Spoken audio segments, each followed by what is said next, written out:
Welcome everyone to our wonderful informational session by Pacific Oaks. My apologies for my voice. I'm a little under the weather, but my name is Dr. Leticia Rojas. I am education faculty at Pasadena City College and Hixon teacher prep coordinator at PCC as well. But we're going to go ahead and get started. We're super excited to have Cindy Lee, a representative from Pacific Oaks, to talk about their wonderful college and the wonderful programs that they offer folks who want to go into teaching. The way it'll work is we'll get some great information. I'll facilitate Q&A as well as pose questions myself that I think students would most likely want to know. And then I'll just take the last 5 or so minutes for some upcoming announcements on upcoming events, etc. But I'll stop here, and then Cindy, if you're ready, I'll stop sharing so you can take over. Yeah, I can start. Hello, Natalia, and anyone looking at this recording, thank you so much for your interest. I am Professor Cindy Lee, and I am, like Leticia mentioned, a representative from Pacific Oaks College. It really is a great college, and I want to tell you guys all about it. I know at this point in your academic journey, you might be considering transferring to such other institutions, or you might be considering where you want to go next. Well, for those of you who are really interested in early childhood education, I have to say that Pacific Oaks really is an innovator in terms of early childhood education. They have so many practices that a lot of other universities don't even have, and I can't wait to tell you all about it in this upcoming presentation. So let me go ahead and make my screen bigger so you guys can see. So welcome to Pacific Oaks College. Again, I am Professor Cindy Lee, and I'm going to introduce more about myself in a little bit. But basically in today's agenda, I'm going to be talking a little bit about Pacific Oaks College. What is this college? Like, what does it entail? I want to talk about our value and our mission, and really how we support students throughout their academic journey should they choose to transfer to a college that is right in the backyard of PCC. And then I also want to talk about just a general overview of the different programs that we offer. But I am a faculty member also representing our School of Human Development and Education.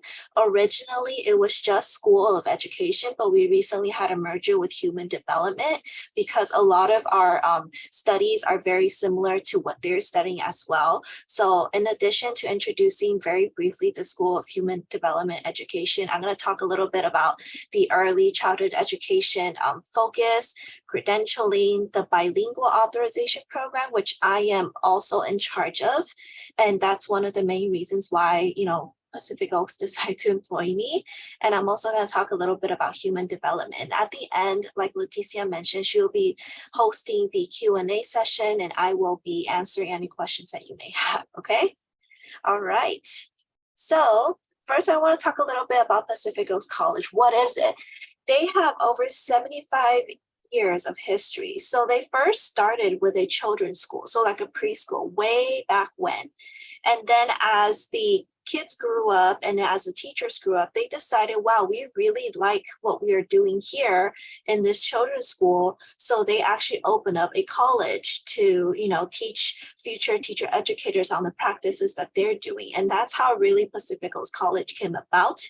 And Pacific Oaks College is dedicated to the core values of diversity, respect, inclusion, and social justice. So we really hold these values at our institution, and a lot of students really take a note of that as well.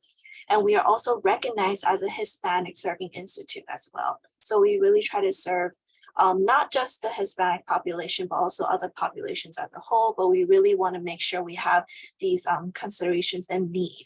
And we have a lot of support for students who may be first, second generation, or they're coming back to school way later in life. I mean, that's really what we're here for as well. And then we recognize the life experience of every student and value the shared learning that occurs in our classroom. So our instruction is very not typical. Usually at other universities, they would have the professor standing up there lecturing, but we really run a more facilitative kind of instruction where we might teach a little bit and then we have students share, because we know a lot of our students come with a lot of input, and we would also like to hear what you have to say as well. So it's not really like a teacher-student relationship. It's more like a collaborative relationship here at Pacific Oaks College. And so our locations are mostly in Southern California. However, we are where you need us to be. So our main campus location is Pasadena. However, a lot of our classes are offered 100% online. There's no specific scheduled class meeting. It's whenever the faculty member assigns the class, whenever they host a Zoom meeting. And it's usually once a week. It's very different from a lot of other institutions as well. A lot of institutions require you to go to class 2 days a week, but for us, it's only 1 day a week because our institution is a little bit different in terms of other, universities or colleges. A lot of universities go by the semester system. So they have a 16-week course. However, for Pacific Oaks College, we only run an 8-week course. So every course is actually only 8 weeks. So it's convenient and it's fast for students as well. And then if needed, if the campus location doesn't work for students, online doesn't work for students, depending on the number of students that we can gather at certain locations, we can also host offsite cohorts throughout Southern and Northern California. So every student, regardless of modality, has access to both campuses and all of the resources are available. So we really try to cater to our students in terms of their education because ultimately we do want them to succeed. And talking about some of these supports that we have for our students, we have the care office, and I'm going to talk a little bit more about the care office in a little bit. We have the Center for Academic Advising. We have the student finance coordinator, and that's very important when you think about your financial aid and of course how you are going to be able to be supported at the school. And then we have faculty advisor. So another distinct difference between other institutions and Pacific Oaks is not only do you have an assigned academic advisor where they pretty much handle your scheduling of your courses, but you also have a faculty advisor if you need to talk to them to talk about additional coursework related issues. Like, I really don't understand this assignment. Can you help me? Or what do I do to make sure I pass the course? Stuff like that. So we do have assigned faculty advisors for students as well. We have credit for learning from experience. So depending on if students decide to transfer from PCC, we will look at that and then we will assign your classes based on that experience as well. We also have a great alumni network and association. We are trying to establish a study abroad program as well. And we have the Student Success Center, which I'm going to talk a little bit about as well. So these are just a few of the support systems for students, but ultimately, again, we really just want to make sure that our students are successful in their academic journey. And I'm going to talk a little bit about the Student Success Center. Basically, what they are is it's really a space where students can study and use computers. And we've recently started having students check out laptops because we understand that a lot of students may have old laptops or don't even have one. So we lend library books and laptops, sometimes textbooks if we have the resource for it. And there's also tutoring and mentoring services as well. The Student Success Center hosts professional development workshops depending on students' needs. And we have bilingual services in Spanish upon request. So really the Student Success Center is a way to make sure that students succeed because we really want to make sure that we give students the tools that they need to be able to pass their course. So this is what the Student Success Center is. And then I didn't get to talk about the Care Center, but basically the Care Center is another resource where students can access in order to utilize, for example, if they need to find a job or if they need to have academic writing support. That's really where the care service comes in. We have a great academic writing support director. She's really great. And we have a lot of great tutors as well, should you need further support in writing. So we have that as well. And then I'm going to talk a little bit about a few of the programs that we have. We have a BA in Advocacy and Social Work. We have a BA program in Community Psychology. We have a BS in Business Administration. We have a Bachelor's in Social Work. We have a Master's in Social Work as well. We have a master's in marriage and family therapy. But those are just more of the psychology and business, social work related programs. We also have really great educational programs, particularly BA and MA in early childhood education. We have a BA and MA in human development as well. And should students do what's called a dual program, they can either focus on certain specializations when they want to do, let's say, a BA in child development and they want to get their credential. So that is an option for students as well. And then Natalia, I did see that you raised your hand, but I want to quickly just go over the different programs that we have, and then I'll let you ask the question. Or Leticia, do you want to wait till the end? No, either way, we can have you Okay, so I'm touch on the gonna questions. I will finish going over the different programs that we have, and then I'll have Natalia ask her questions. Sorry, Natalia. So in terms of our BA and MA in early childhood education, really students can focus on different specializations like STEAM, STEM, trauma. So that's why I say in terms of early childhood education, Pacific Oaks really is an innovator because we have so many different avenues to look at and not just child development, right? And then with our early childhood education, we also have credentialing programs. So students can focus on just elementary education.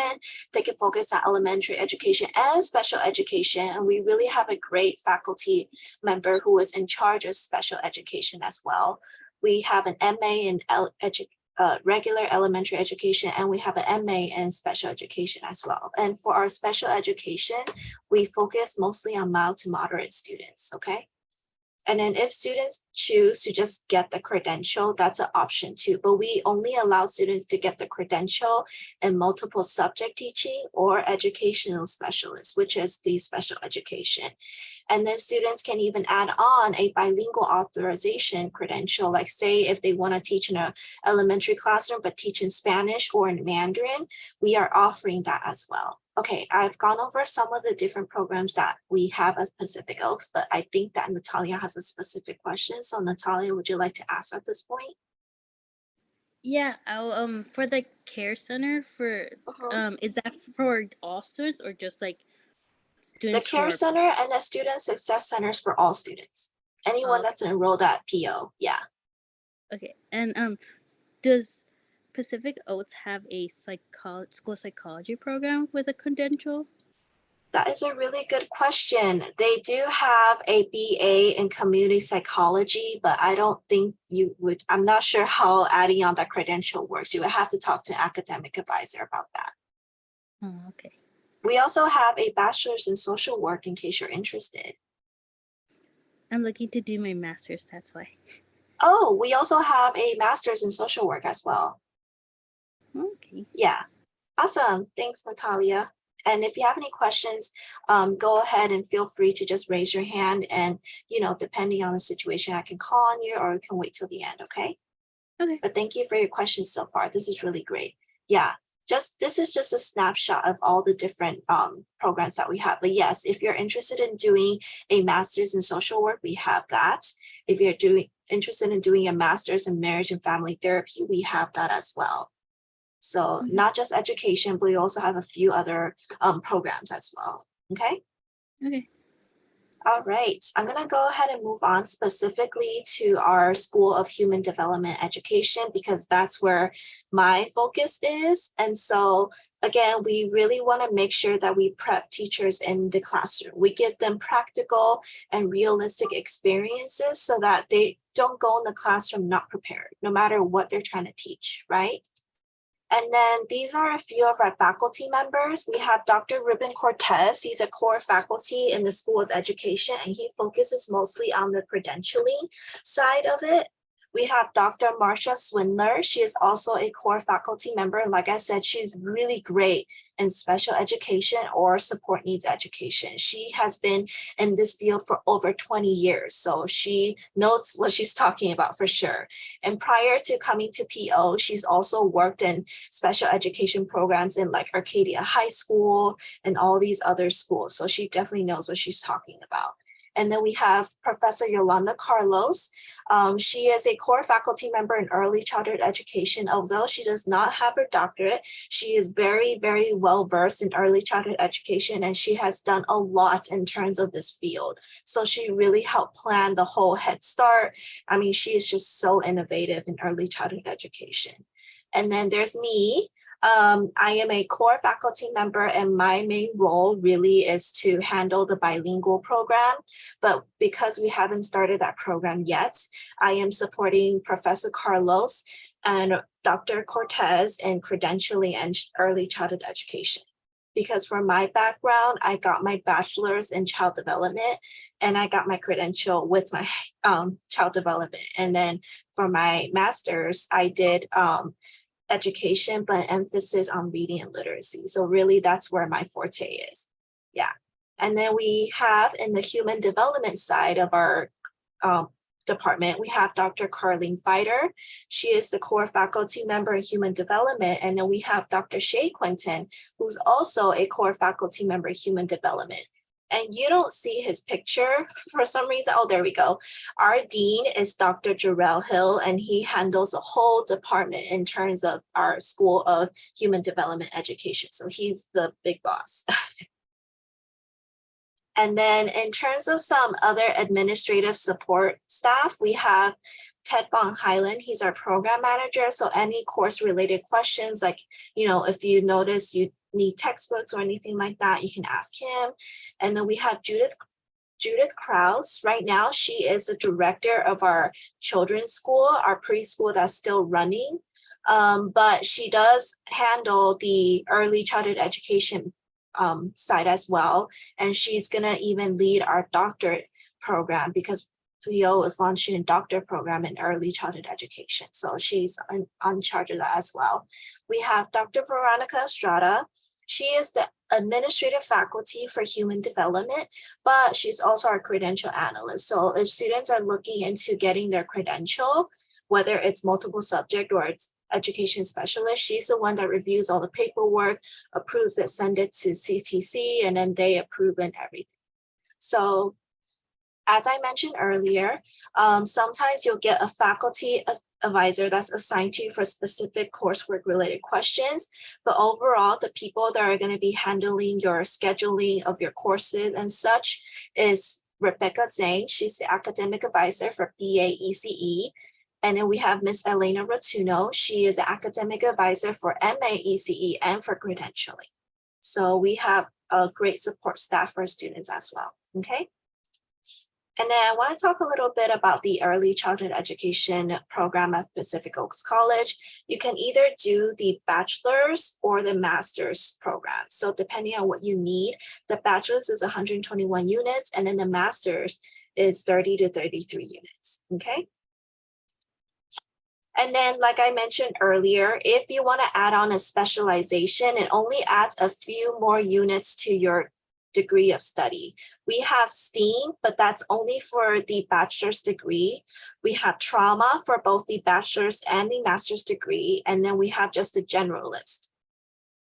So all of these specializations are 12 units and a part of the 121 or 30 to 33 units. So when students pick early childhood education, they pick a specialization to focus on so that they really know what they're studying and not just, oh, what is child development as a whole, okay?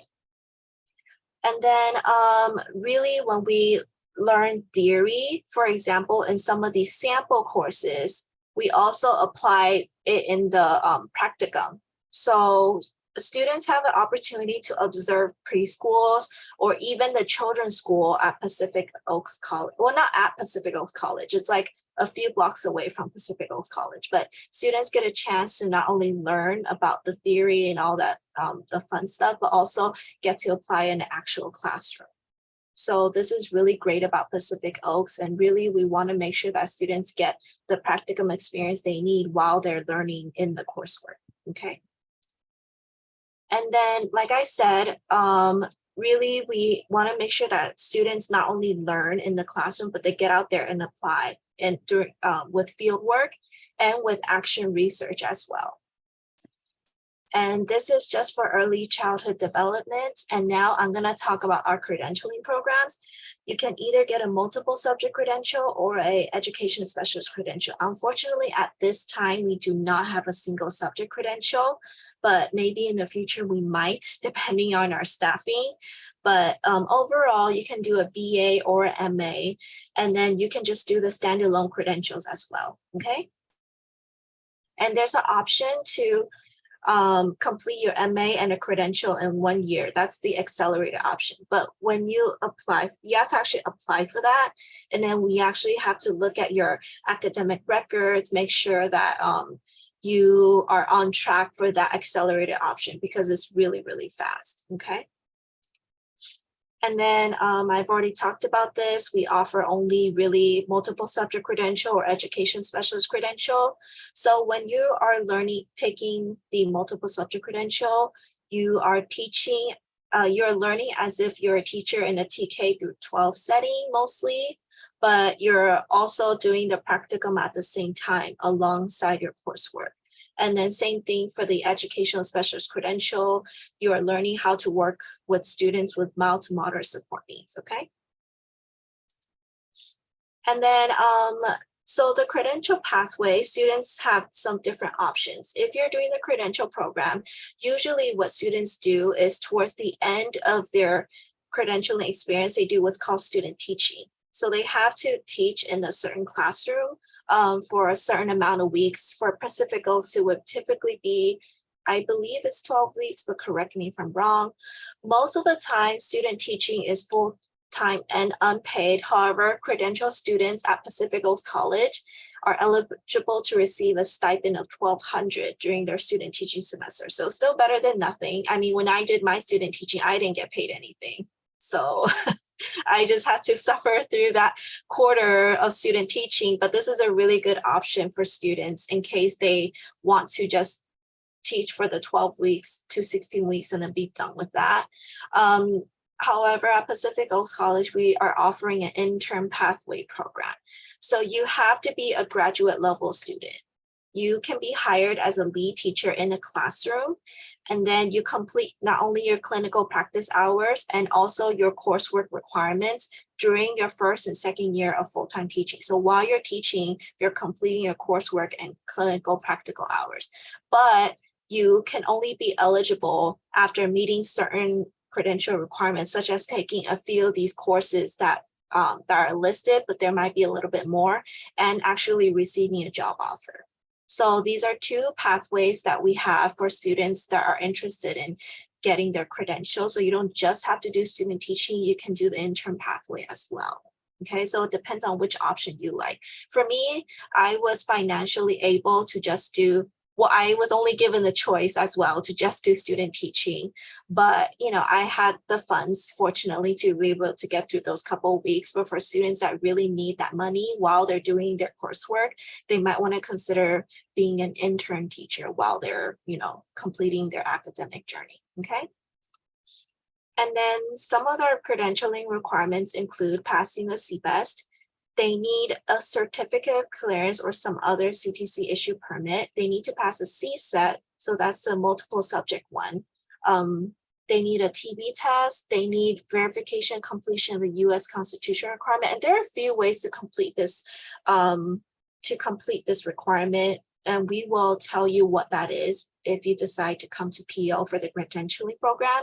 You do need CPR certification. You need to pass the RICA. So that's the Reading Instruction Competence Assessment. And then for more information about the intern credential, you might want to check out this website.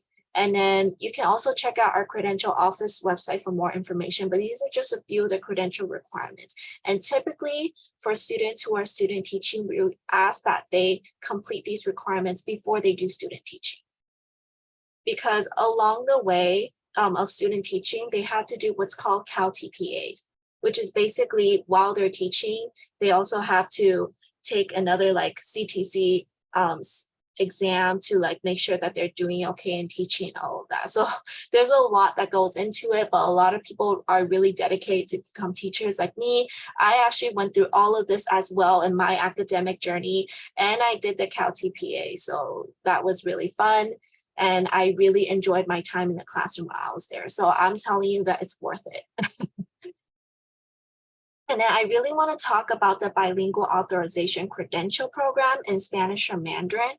Basically, what this credential is if you decide to go into, say, elementary school teaching or even middle school teaching, and then you really want to teach in another language. I was a what's called Mandarin dual language teacher at a school district for 6 years before coming to PO. So I taught Mandarin to little kiddos that were in kindergarten and in TK. I had that option because I had this added credential. So without this credential, you cannot be teaching, say, Spanish or Mandarin in the general education classroom, okay? So with this credential, you learn theory and pedagogy through our coursework and through 75 hours of practicum experience total throughout the program. So we can add this onto your credential should you be interested in going for this added authorization as well. The total program is 9 units. It's 3 terms, so basically 24 weeks, and it's $275 per unit. But if you can line it up in time with your student teaching experience for your, say, elementary credential program, we will make sure that during your student teaching experience, you do it in a dual language setting. And also you can get that stipend of $1,200. So maybe you can use that toward part of the tuition for this added authorization. It's up to you though, yeah. But the delivery format of the coursework for this bilingual credential is mostly going to be online. And then depending on need, Pacific Oaks and Pasadena. And then this is just an overview of the coursework for the bilingual program. For students that are Mandarin and Spanish candidates, they're all going to take this course together, which is the Foundations in Bilingual Education course. And then they're going to kind of branch off, right? So for Mandarin candidates, they're going to learn the cultural, linguistic, and historical influences in Chinese Americans. For Spanish candidates, it's going to be the same class, but focusing on Latina students, because obviously we know that even though these are similar cultures, they experience different things, and we want to understand how we can share these cultures and traditions to our families, right? And it's very, very different.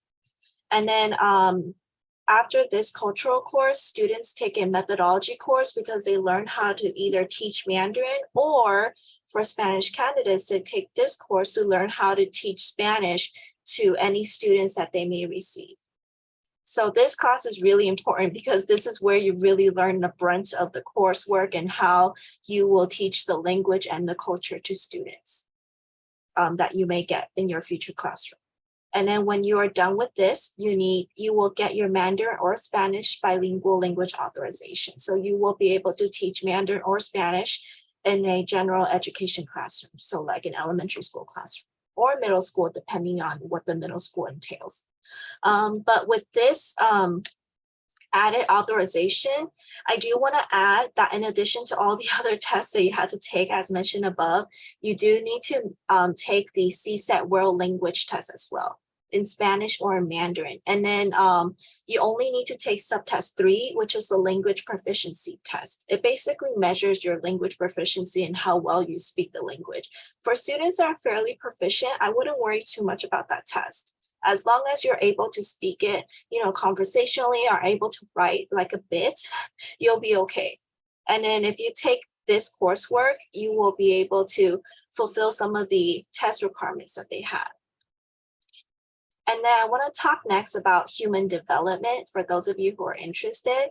So our School of Human Development really, they exist to foster individual growth and prepare students to become responsible and effective child and family or human service professionals. So basically they work with not only children, but also maybe adults and senior citizens. So that's what human development really is all about, the growth of a person from their infanthood all the way to their old age. And then basically part of the human development program, they have students do research. So these are just a few examples of some articles that you might need to look into, but the research will go into your thesis that you have to do at the end of your program. And then this is just kind of shadowing what the bachelor's program looks like and then what the master's program looks like. So like I mentioned earlier, if you choose to do the bachelor in human development, these are just a few example courses that you may take. You do need to do field work and internship, and you have what's called a capstone. You might need to do some research and write a paper related to that. And then if you choose to do the master's in human development, these are just a few example courses, and you do need to write a thesis. There's no comprehensive exam option, unfortunately. All right, and then now I'm gonna go ahead and jump into some frequently asked questions. What should I expect from my Pacific Coast College experience? I think a lot of students have mentioned that their faculty advisors really, not just faculty advisors, but their faculty members really do care for our students. We want to make sure that students succeed, and we will try our best, although there's no guarantee, but we will try our best to make sure that you are able to pass the course. So if we do notice that you're struggling, we will check in and say, hey, are you okay? What's going on? Blah, blah, blah. And so you really get this kind of like humanized education compared to a lot of universities, because they have so many students, like it's hard for them to cater to certain students, right?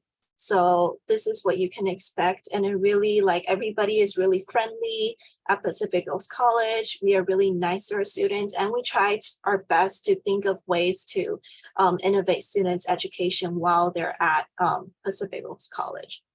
Also, how does financial aid support work? I am not sure about that. However, we try our best to look into any grants or any other financial support that we can try to give our students. We understand that a lot of our students may be working students, or they're coming back to education after a number of years. And we understand that there may be a financial difficulty with that. So we try our best to look for avenues to make sure that our students get the funding that they need to continue their education.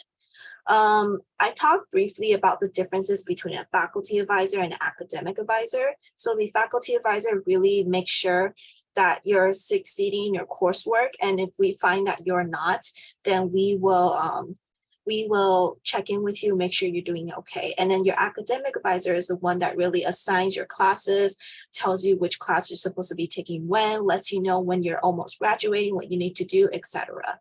So those are the distinct differences. But again, more personalized, humanized learning, right?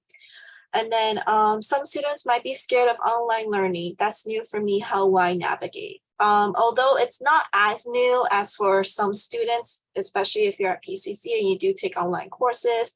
We do use Canvas and Zoom very often.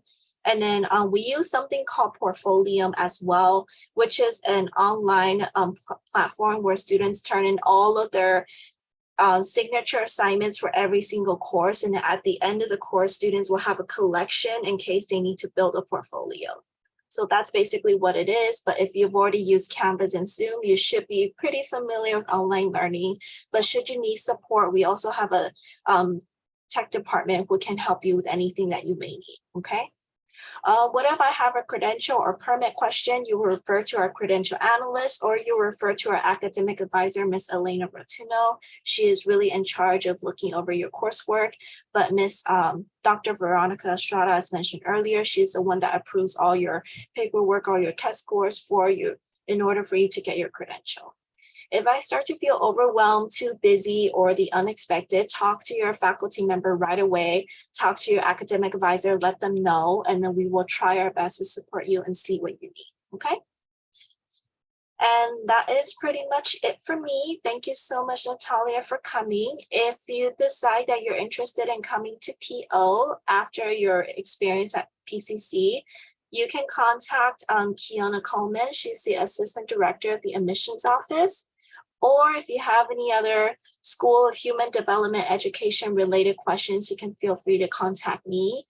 and then I will refer you to anyone that you may need to talk to. Or if you decide, hey, I really like this presentation, I really want to apply to Pacific Oaks, I have attached a link for you as well. And I've emailed the presentation to Miss Leticia Rojas. So in case she needs to give you the information, she can as well. All right. And we only have Natalia here, but Natalia, do you want to talk a little bit about yourself and what you're currently studying, what you're interested in?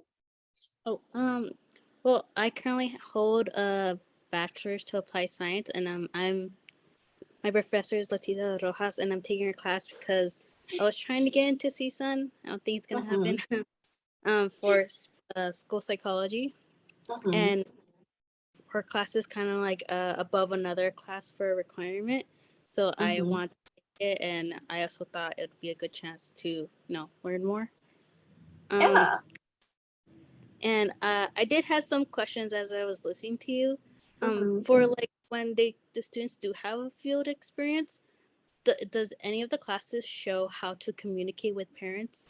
Just because I've had experience with one of my close friends at work always tells me how nervous she gets when speaking to parents, because like your verbatim has to be very particular, because you can accidentally say not.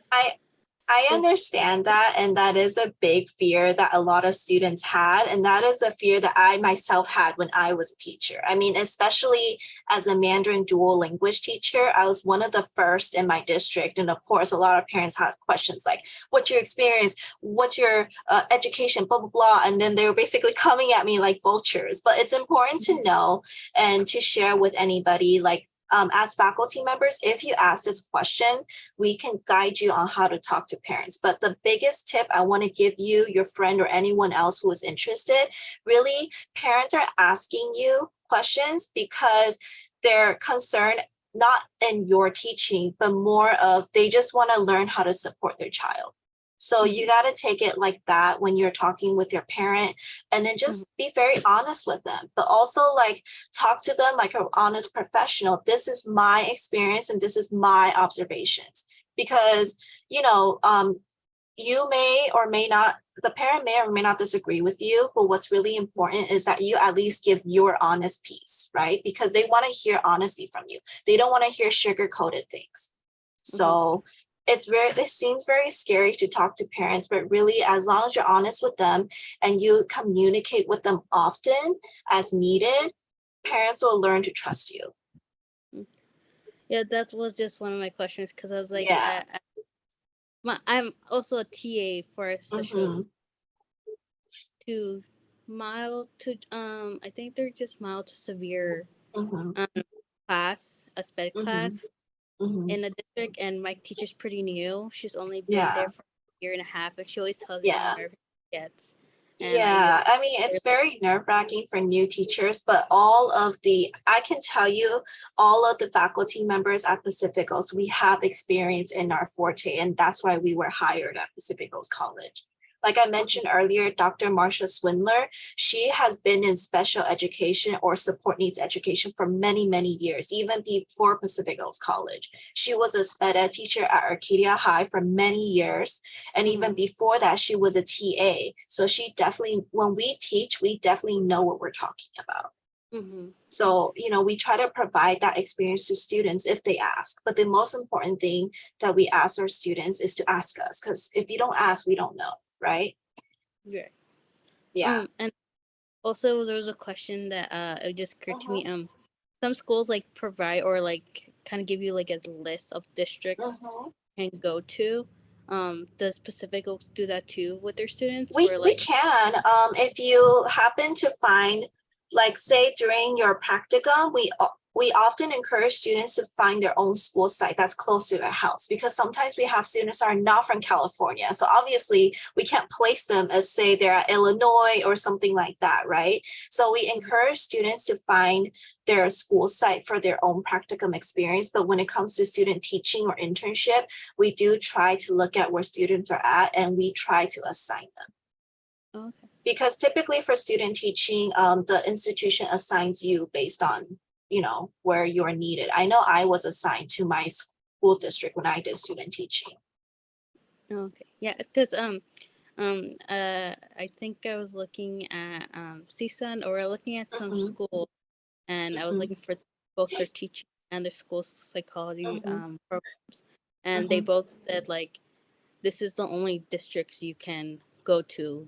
That's all. I was like, Well, oh, okay. the issue with that is the reason why CSUN may only have designated district is because they need to establish something called MOUs with the district. So they need to Mm, have an agreement that says, oh, our students are coming here to do X, Y, Z. And if you don't have that agreement, it's very difficult for higher education institutes to be able to work with the partnering school district. So all of that needs to be set up. Yeah, that's why I see some may have that certain list, but PO has a list too. If you really need support, like I just cannot find a school, can you please help me? And we can definitely look into that. okay. Yeah. Like already we're partnered with Pasadena, like that's our district right next door. And we're also partnered with a lot of school districts as well. Our dean, Dr. Hill, has a lot of connections. So like if you need help securing your placement, we will try to support you any way we can. Okay. Yeah. Do you have another question? No, that was all. All right. Miss Leticia Rojas. Yeah, no, thank you so much, Natalia. I think these are amazing questions. And Yes. on my end, as I think about, students that are coming in from PCC and thinking about where to transfer, I think one of the benefits of Pacific Oaks is that I imagine you all have smaller classroom sizes. It's not like your big kind of public institution. Yeah, Um, no. I know that you alluded to financial aid a little bit, and I know that's maybe a little bit outside of like kind of your area, but Yes. I know for a lot of my students, their biggest concern might be, how do I pay for a private school education? Yes. Yes. Can you speak a little bit to that? Sure. So like I mentioned earlier, a lot of our students coming in are either working professionals or they're returning students after working in a career for a very long time and they're doing like a career transition. We really understand that's where a lot of our students are at. And so for like financial aid support, we really try to find any scholarships, any grants, anything that we can do to make sure our students can afford our classes. And really, if when looking at the cost of our at our college, is really not that expensive compared to say other private colleges. The cost is actually reasonably low compared to say Pepperdine or another college like that, because our college is not very well known. So we try to keep our costs as low as we can to make sure that students who are say working professionals or career transitioning students are coming back to get their education. Great.